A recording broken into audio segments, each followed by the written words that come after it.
எல்லோருக்கும் வணக்கம். இன்றைக்கி இந்த வகுப்பில் நம்ம என்ன பார்க்க போகிறோம்னா எனுமரேஷன் டைப். இப்போ எனுமரேஷன் அப்படின்னா என்னென்னா பட்டியலிடுதலின் வகைகள். அப்போ எனுமரேஷன்னா பட்டியலிடுதல். எளிமையாக சொல்லணும்னா ஆங்கில வார்த்தையை பயன்படுத்தி ஒரு லிஸ்ட்டு ரெடி பண்ணுறது. இங்கே நம்ம எதை பற்றின பட்டியல் தயாரிக்க போகிறோம் அப்படின்னா, இப்போ நம்ம பார்த்துட்டு இருக்கிற வகுப்பு சைபர் செக்யூரிட்டி, அதில் எத்திக்கல் ஹேக்கிங் பகுதியை நம்ம பார்த்துட்ருக்கோம்.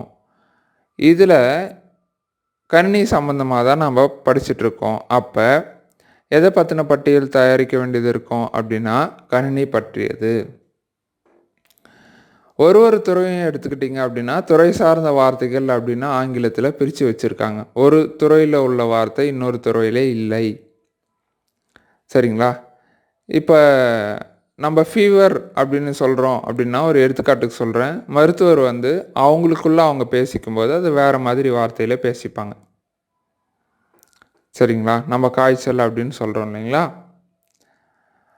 அந்த மாதிரி நம்ம வேற்று மொழிக்கு போகும்போது துறை சார்ந்த வார்த்தைகளை ஒரு துறைக்கும் ஒரு மாதிரி பிரித்து வச்சுருக்குறாங்க.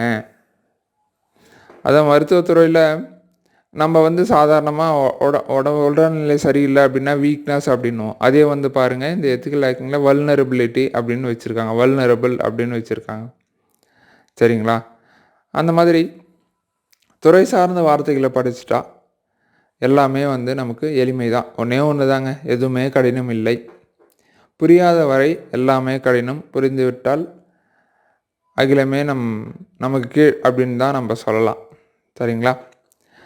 அதுக்குன்னு அது கர்வத்தின் பேரில் எடுத்துகிட்டு போக வேணாம். எல்லாமே எளிமையாக கற்றுக்க முடியுன்றதை சொல்ல வரணும், வேறு எதுவும் இல்லை.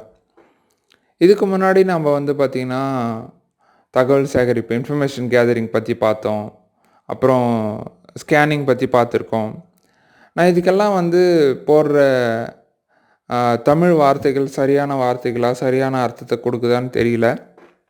அது சரியான அர்த்தத்தை கொடுக்குதா அப்படின்றத மறக்காமல் கமெண்ட் பண்ணுங்கள்.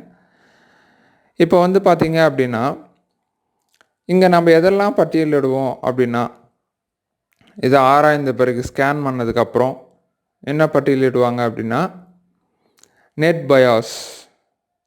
இது எதுக்காக அப்படின்னா தொடர்பில் உள்ள கணினி மற்றும் அதில் பகிர்ந்துள்ள தகவல்களை பட்டியலிட முடியும்.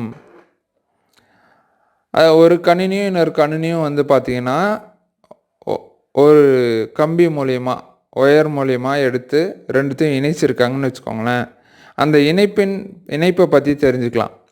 அந்த கணினியோட என்னென்னலாம் இணைச்சி வச்சுருக்குறாங்க அப்படின்றத பற்றி தெரிஞ்சுக்கலாம். அப்புறம் அந்த கணினியிலிருந்து வெளியில் என்னெல்லாம் பகிர்ந்து கொடுத்துருக்குறாங்க அப்படின்றத இதன் மூலயமா தெரிஞ்சுக்க முடியும். இதுக்கான போர்ட் நம்பர் TCP/139. போர்ட்னா என்ன அப்படின்றத நம்ம சில வீடியோக்களில் சொல்லியிருக்கோம். சரிங்களா? குறிப்பாக பார்த்திங்கன்னா ப்ரோட்டோகால் அப்படின்ற ஒரு CCNA வீடியோவில் நம்ம சொல்லியிருக்கோம். சரிங்களா? இப்போ இதுக்கான டூல், இதுக்கு பயன்படுத்தும் மென்பொருள் கருவி என்ன அப்படின்னு பார்த்தீங்கன்னா நெட் வியூ, சூப்பர் ஸ்கேன், இன்னும் நிறைய இருக்குது. சரிங்களா? இந்த துறையை பொறுத்த வரைக்கும் மென்பொருள் பார்த்திங்கன்னா நிறைய இலவசமான மென்பொருட்களே கிடைக்குது.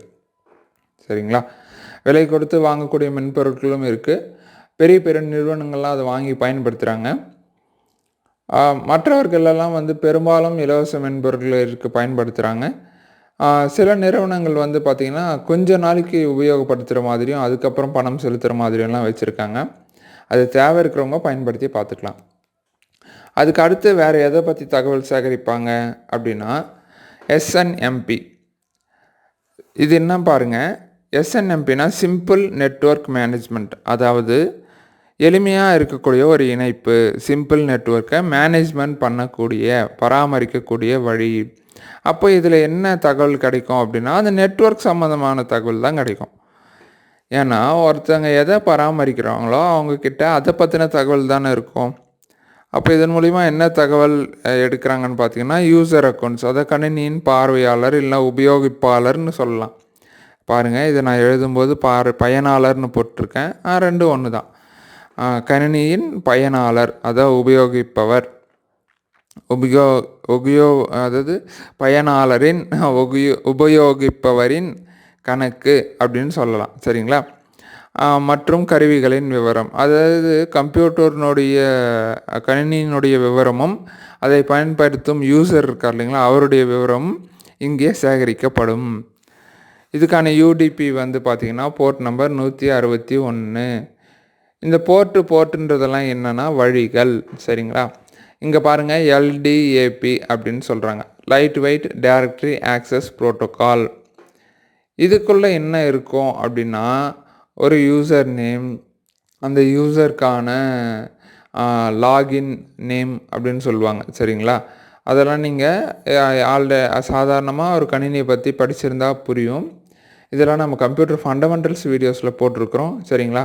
அதாவது ஒரு செக்யூரிட்டி படிக்கணும், எத்திக்கல் ஹேக்கிங் படிக்கணும் அப்படின்னா இந்த துறை சம்பந்தமாக பெரும்பாலான விஷயங்கள் நமக்கு தெரிந்திருந்தால் நம்ம படிப்பதற்கும் அடுத்த கட்டத்திற்கு போவதற்கும் ரொம்ப எளிமையாக இருக்கும். சரிங்களா? சரி, அதுக்கு அடுத்து இதில் என்னெல்லாம் சேகரிப்பாங்க அப்படின்னா அது பாருங்கள், gather information such as valid user name, address, department details, அந்த மாதிரிலாம் கொடுத்துருக்காங்க. இன்னும் அங்கே என்னென்ன தகவல்லாம் கிடைக்குமோ அதெல்லாம் வந்து இது இங்கேருந்து சேகரிப்பாங்க அப்படின்னு சொல்கிறாங்க. இதுக்கான போர்ட் நம்பர் பார்த்துக்கோங்க. அதுக்கு அடுத்து அது மட்டும் இல்லாமல் வேறு என்ன தகவல்லாம் சேகரிப்பாங்க அப்படின்னா என்டிபினா நெட்வொர்க் டைம் ப்ரோட்டோக்கால். இப்போது நெட்வொர்க்னால் என்ன? இணைப்பு. டைம்னா நேரம். அப்போ நெட்வொர்க்கில் இணைஞ்சிருக்கும்போது ஒரு கணினியில் என்ன நேரம் ஓடிட்டுருக்கோ அந்த நேரத்தை தகவலாக சேகரிப்பது தான் என்டிபியிலிருந்து எடுக்கக்கூடிய தகவல்கள். அடுத்து SMTP, simple mail transfer protocol. அதாவது ஒரு மெயில் இருக்கு இல்லைங்களா, அஞ்சல், அந்த அஞ்சலை வந்து ஒரு இடத்துலேருந்து இன்னொருத்துக்கு ட்ரான்ஸ்ஃபர் பண்ணக்கூடிய ஒரு ப்ரோட்டோக்கால். சரிங்களா? அப்போது மெயில் போகிறது எதன் மூலிமா நம்ம ஃபோன்லேருந்து போவோம், நம்ம கணினிலேருந்து போகும் அப்படின்னா எஸ்எம்டிபி வழியாக போகும். அப்போ அந்த இடத்துல என்ன தகவலுக்கு நம்ம சேகரிக்க முடியும் அப்படின்னா மெயில் சம்மந்தமான தகவல் தான் சேகரிக்க முடியும். சரிங்களா? அதுக்கு அடுத்து அதாவது நான் என்ன சொல்ல வரேன் அப்படின்னா ஒரு 4 வழிச்சாலை இருக்குது. அதில் ஒரு சாலையில் வந்து பார்த்திங்கன்னா லாரிகள் போகுது, இன்னொரு சாலைகள் கார் போகுது, இன்னொரு சாலைகள் வந்து பார்த்திங்கன்னா ஆட்டோ போகுது, இன்னொரு சாலைகளில் இருசக்கர வாகனங்கள் போகுதுன்னு வச்சுக்கோங்க. சரிங்களா?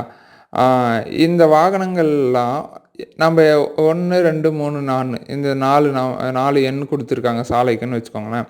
இப்போ 1ஆம் நம்பர் சாலையில் போய் நின்று நம்ம வந்து மிதிவண்டியினுடைய கணக்கு எடுக்க முடியுமா? முடியாது. மிதிவண்டியை பற்றி தகவல் சேகரிக்க முடியுமா? முடியாது. அந்த மாதிரி தான் நம்ம வந்து பார்த்திங்க அப்படின்னா இந்த 4வது வழியில் போய் நின்றுட்டு அங்கே போயிட்டு இந்த லாரி இருக்குது இல்லைங்க, சுமை உந்து, அதுக்கான தகவல் சேகரிக்க முடியுமா? முடியாது. எந்தெந்த பாதையில் என்னென்ன வருதோ அதுக்கான தகவல் சேகரிக்க போகிறோம். அது வந்து ஒரு பட்டியல் தயாரிக்க போகிறோம். சரிங்களா? அவ்வளோதாங்க. இங்கே வந்து கணினியினுடைய வழிகளை வந்து கண்டுபிடிச்சி அந்த வழியில் போய் நின்றுட்டு அதன் மூலயமா என்னென்ன தகவல்லாம் கிடைக்குது அப்படின்றத சேகரித்து அதுக்கான ஒரு பட்டியல் தயாரிப்பது தான் வந்து பார்த்திங்கன்னா இந்த எனுமரேஷன் டைப்ஸ். அதாவது பட்டியல் தயாரிக்கிறது எனுமரேஷன். அதில் என்னென்ன தகவல்கள்லாம் எடுப்பாங்க அப்படின்னு சொல்கிறது தான் வந்து பார்த்திங்கன்னா எனுமரேஷன் டைப். இந்த பதிவு புரிஞ்சிச்சா புரியலையா அப்படின்றத வந்து கமெண்ட் பண்ண மறக்காதீங்க. ஏன்னா நிறைய பேர் பார்க்குறாங்களா இல்லையான்றதே தெரிய மாட்டேங்குது. அடுத்த பதிவில் இன்னொரு புது விஷயத்தோடு சந்திப்போம். நன்றி.